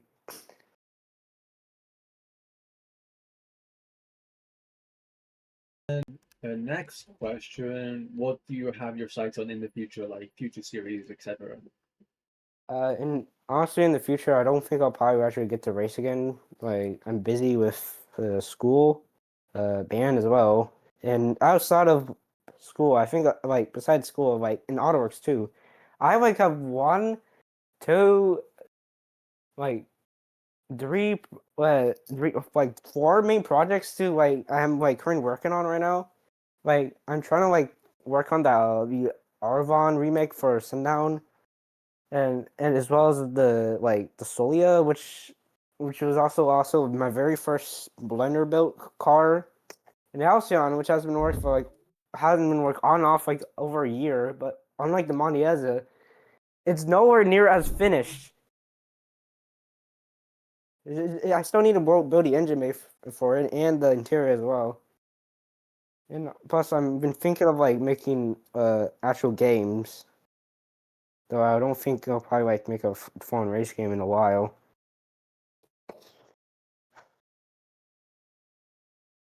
I think that's it for the interview. Thank you very much for coming over. Yeah. I apologize for stuttering a lot. No, I think maybe it's next fine. time if I interview, I'll probably try to practice not being as stuttery. Hey man, it's fine. Okay, Yeah. let's get this over with. I'll stop Yeah. recording. Chris. Let's start off. Hello, Chris, also the championship winner by like 3 points over Sundown. How was your GT5 season? Clearly successful, but very chaotic. It was a very big mix of rage, chaos, but also a lot of very good moments, wins. You know, And all of the times you moaned about having a bad car or whatever before the race, and then you end up winning. well, absolutely. I've been My meaning car's to, ever since I talked to Sundown and I think Hipa, I forgot who exactly I was talking to. I told them that I'm going to confront you about that fact, about the fact that you always, that you're Yes. always sandbagging your performance. There's for some reason always a trend where I'm doing horribly during qualifying, but something makes me lock in during the actual race. So it's like, what was all that raging for? Yeah. I don't know. And what was your best moment in the GT5 season then? Oh, absolutely my wins. I'd say my first and last race were my favorites. My first time actually being in something like this and actually racing like seriously on Roblox or whatever. It was a good introduction and it was my first time pulling out an unreleased car like this. So I was very proud of it. And my last race, which was the race that got me my win, very successful. I didn't expect to catch up as fast as I did, but I did. So very great moment for me and the team as well. So Yeah, definitely. team 6-7 Igil. What was your worst moment? I am gonna guess it could be Laguna Seca. Second. It was definitely Kuala Lumpur. That Aeroscript incident definitely stressed me out. I had no idea that was coming, so Yeah. um So, and I blurted it out while you were watching the stream, so you had no way to respond yeah, I didn't. It was like other than having a crash out in general chat after. yeah, I didn't believe it at first, and I also didn't think that anything would happen except that during the second session I'll just manually remove it. But then talk started about penalties or whatever, and then I started to stress out. Well, luckily it was only a few points docked because it did lower your drag, so at the end of the day, If it never happened or I did better on the second race, I definitely would have won GT5 by a lot more points. I don't know about that. Maybe Sundown could have locked in. Who knows? Yeah. And can you explain your car choice? You brought the Yakuma Icon, a previously unannounced car. Started out in a worse state, but it's really improved throughout the season. And in the last race, it got an interior as well, right? So, you want to talk us through it? The Icon was a very unfinished car. I had little to none on the interior at the beginning, and the reason why I picked it was really the only car that was like good to me. The reason why I joined GT5 was really out of curiosity because of Cash's car being discussed within Wamuki, I think. I don't remember Yeah. exactly how that went down, but it piqued my curiosity and I sparked the idea like, hey, what if I pull out the Icon for GT5? So we started discussing about liveries or whatever. What's that gonna look like? Can I run under Team Sigil and all that? And it slowly started developing. Cash helped me with the aero kit. He made that in Blender.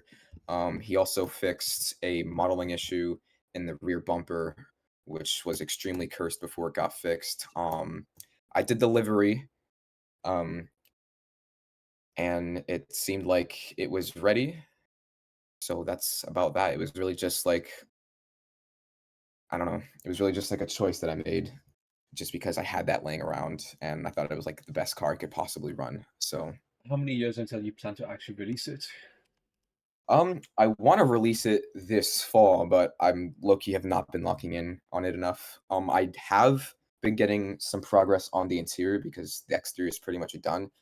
So I would say I'm like a little more than the quarter of a way done with the interior, and then after that, it's really just modeling the engine bay, last touches, and then I start putting on a chassis, and that's about that. Next up, what was your biggest challenge with tuning this car, and how? We already covered how it progressed through the season, but just biggest challenge with the tuning. My biggest challenge, I'd really just say it was suspension and steering, especially during Long Beach where I had n- basically no experience with the GT5 chassis or really as much tuning an A chassis in general as compared to what I have now. So suspension, tuning, and gear ratios were probably my weakest spot, especially for Long Beach, Road Atlanta, all those like first couple races. As you know, the Icon definitely progressed, and so did my tuning skills Yeah, throughout the season. So um, it slowly got better, but I'd say that for tuning, it was definitely getting the suspension and steering right. and another thing on not having any previous experience, as a driver, you also improved quite a bit throughout. But Especially because back before in AutoWorks, you had the reputation of being the worst driver in history. oh, that's my Wi-Fi, of course. Oh, your Wi-Fi is shitting you. The one thing I didn't want happening. Some minor technical difficulties with Glaze's connection to the voice chat occurred, and it was approximately like 1 minute of suffering. So I've cut it out for you. Mwah.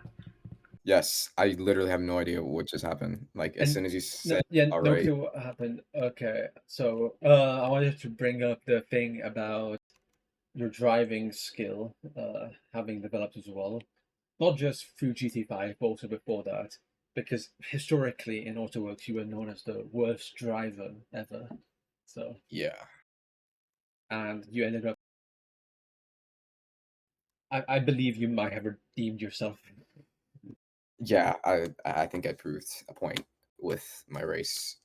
Um, yeah, I thought about it a couple times throughout the season, and I thought about how my performance was in comparison to my reputation in AutoWorks. So it felt very good to beat those allegations.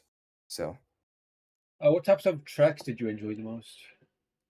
what tracks did I enjoy the most? I liked the city tracks, the public road ones like Long Beach and Kuala Lumpur. I liked how high speed they were, and a lot of it was just getting your steering right. That way you can take corners like the absolute fastest. It was very fun to experiment with those.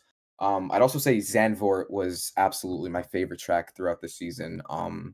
That was an amazing race. I loved having good stamina over anybody else. I'm like a Yeah, Nordschleife or whoa, I'm like a Nordschleife warrior, so it's like I'm used to being on super long tracks for a long time. So it was like my stamina on such a long race on such a technical track. It was it was very good. It just went very good. I enjoyed that track a lot. well, on I'd the say Zandvoort. Nordschleife comment, you're gonna have to prove yourself in the Nordschleife UMR. Yeah. That's gonna come up hopefully soon. Might be at the end of September, not sure. Ooh. All right, and the last few questions. Favorite incident from another driver. So, for example, like Turbo's crash out. Let me think about that. Favorite incident from someone else. Honestly, yeah, Turbo's internet crash out was super funny. Um, Cash's flip, I think he flipped twice during Laguna Seca. That was also really funny. But yeah, I'd have to say Turbo's crash out during Zandvoort was like the funniest, especially because that got me while I was like so locked in, trying to escape, I think, Noobus or Sundown, trying to get them off my tail, and I just hear that happening. I felt so bad. Yeah. And the irony of it was he had Ethernet and I was running off my phone's hotspot. So we had completely opposite internet connections in terms of reliability. I felt so bad, but I also really hoped that wouldn't happen to me because I was carrying P1 during that time. Yeah. What do you have your sights on in the future? So, of course, in HKM slots and for Akuma and whatever other stuff you have going on. What was the first part of that? What do you have your sights on in the future? What do I have my sights on the future? I really just plan on like phasing out the Icon GT5 until the next, major racing series. I have another car in the works that I plan to bring out, but obviously that one isn't nearly as finished as the Icon is, and I'm putting all my focus into the Icon Yeah. before that. So, I really just plan on bringing that car out, hopefully, depending on the timing and how completed that car is. And honestly, I just plan for the same amount, if not even more fun than GT5 because GT5 was great. It was great to me. It was great to my car. Yeah, just plan on dominating, I guess. All right, then. I think that is it. We conclude this interview. Thank you for coming over. Alrighty then. That is it. See ya. Elijah, the misfortunate soul. Welcome to the third round of interviews. This time with Elijah Misfortune, a driver of Team Sigil. And let's start with the questions. How was your day so far? It's been pretty good. How about yours? Good. I wasn't expecting that kind of response. Okay. Right. And you're here at the exclusive HKM room facility. Yeah. Yeah. It's really crazy how you guys rented a whole bunker for this. Rented? Oh, Squatting, uh, bro. It's the new I form of. see. Anyway, let's begin with the real questions. How was your GT5 season then?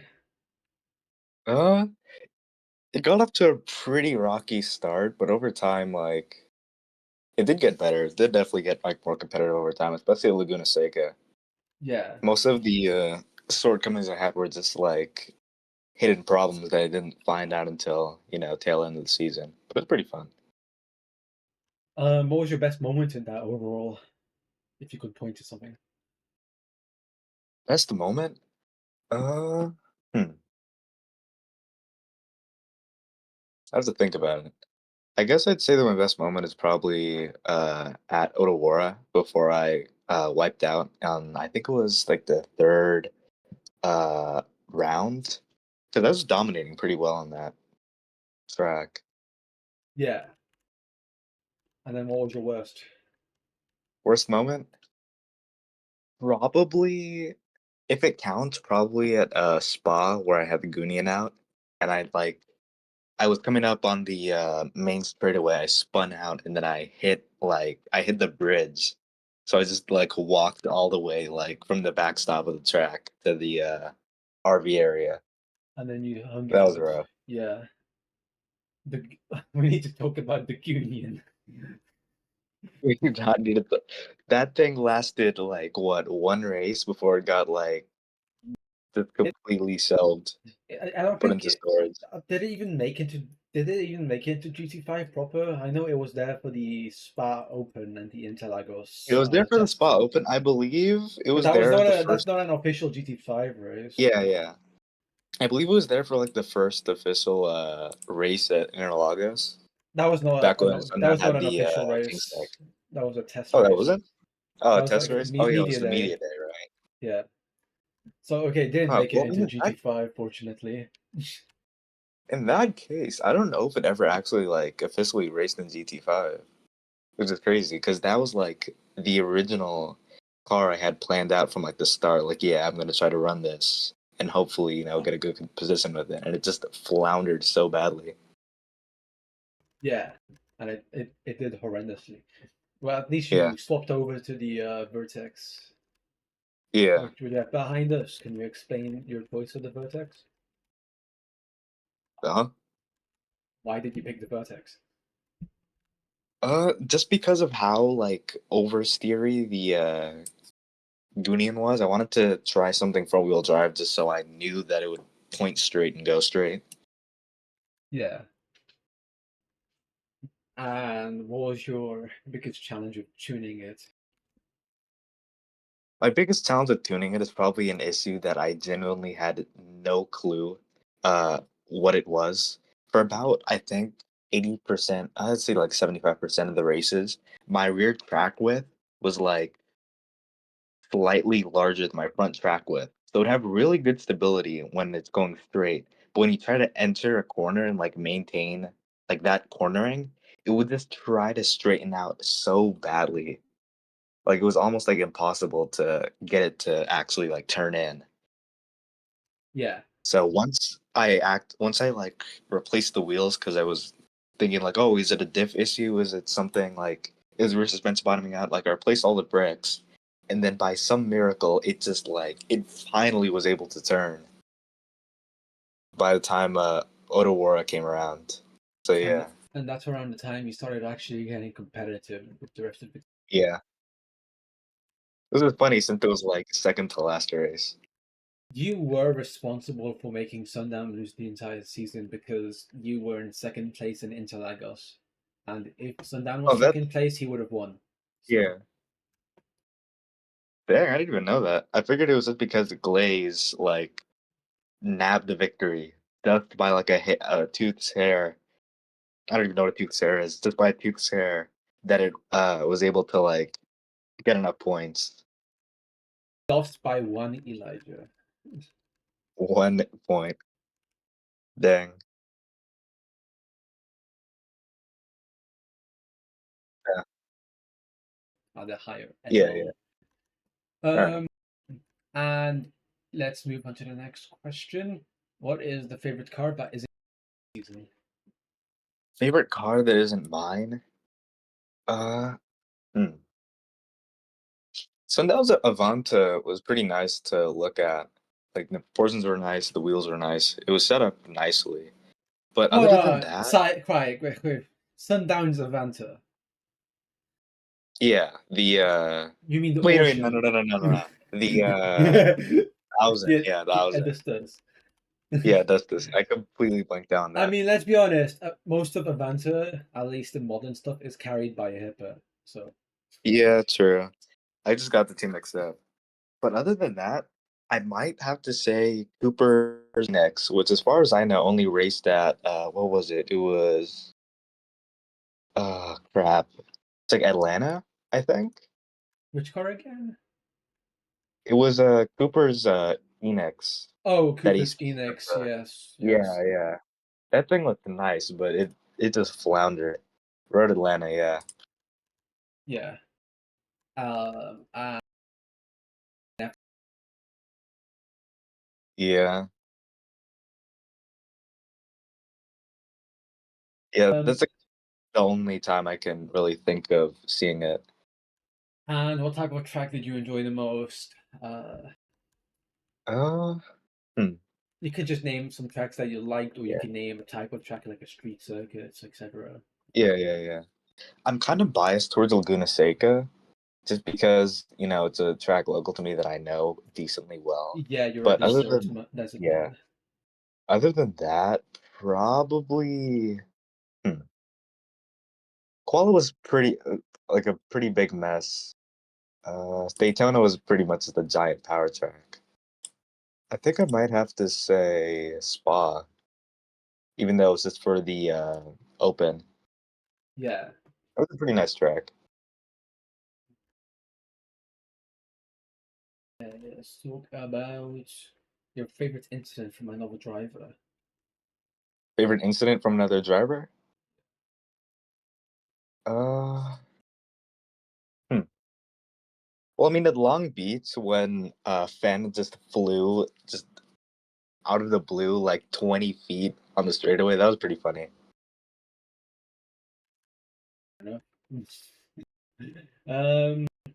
And the final question: what do you have your sights on in the future?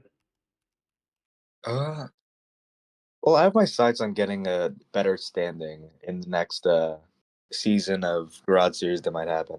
Since I actually I have a better understanding of what I need to look for to fix issues and what not to do when tuning a car. So yeah, that's what I'm looking forward to. Being able to be more prominent. Yeah. Are you interested in starting something up? I'm not sure. Series-wise. As of right now, I'm not sure what I would start since DSRX kind of took the grassroots, not really rallycross, but rallycross, uh, like I don't know, genre, I guess, for lack of a better word. Yeah. I mean, GSRX is rallycross, so yeah. Yeah. I don't know what I'd start if I had the chance.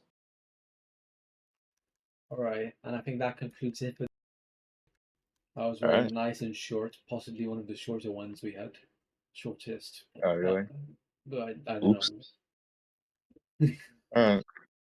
All right, see ya. Thank you very much for attending. Noobus!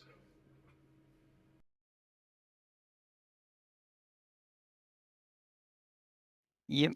This is probably the only time the entire series is going to hear my voice. No, you were there in the last few races using your mic. Was I? Yeah, I remember.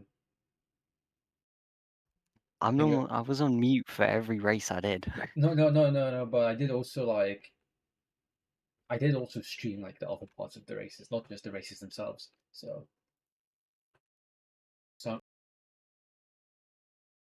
on was it were you in Odawara?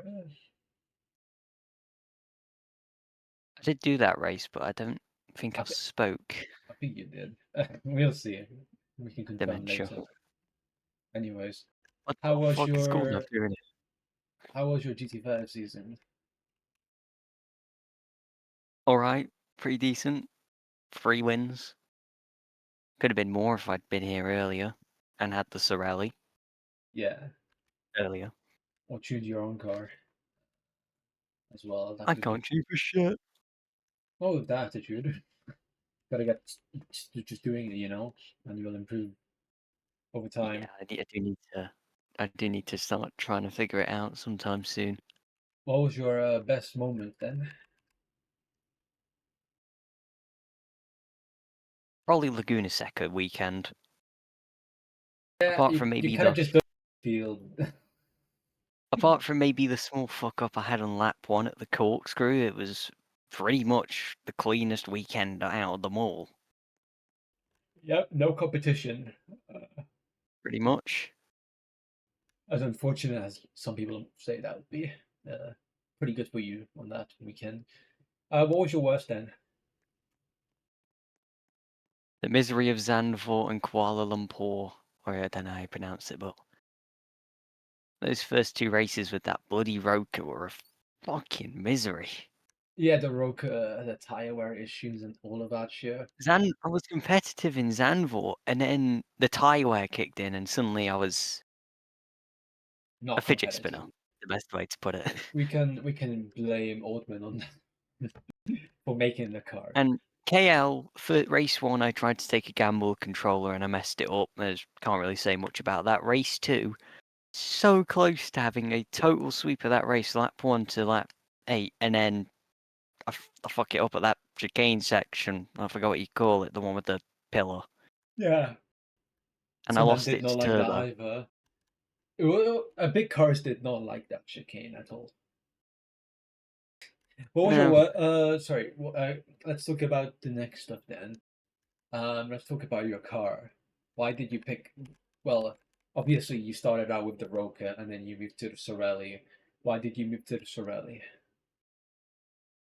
I tried it out at Laguna Seca literally about earlier the week that the race was, because Fen was complaining about it being a shit car, and I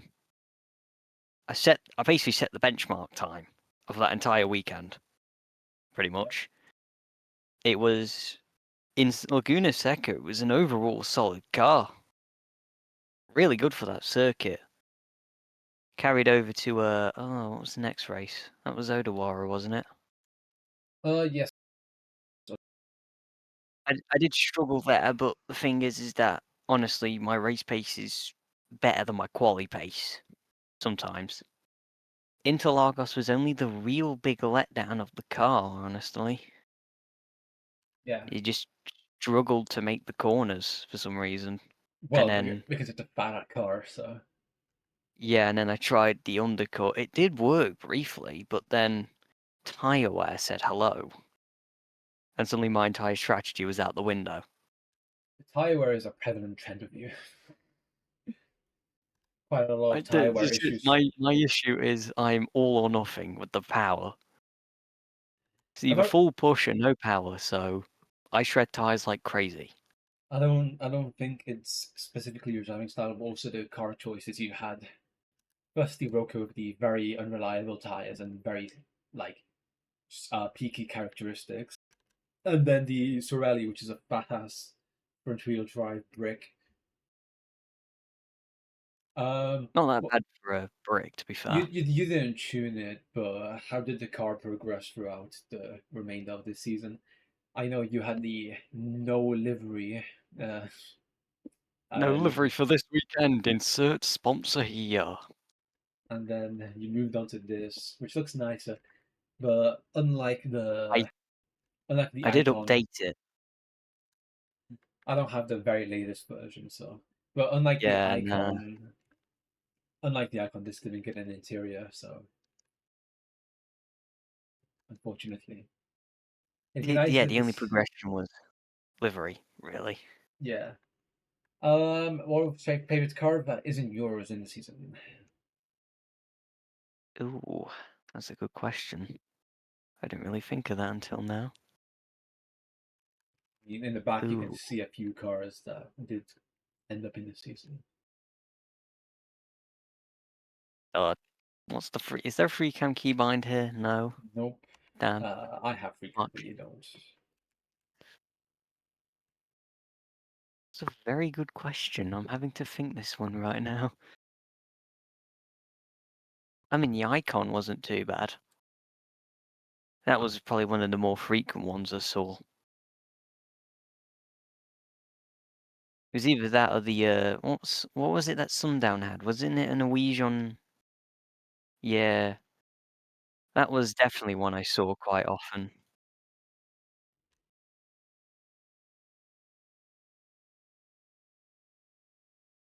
Probably the Adustus.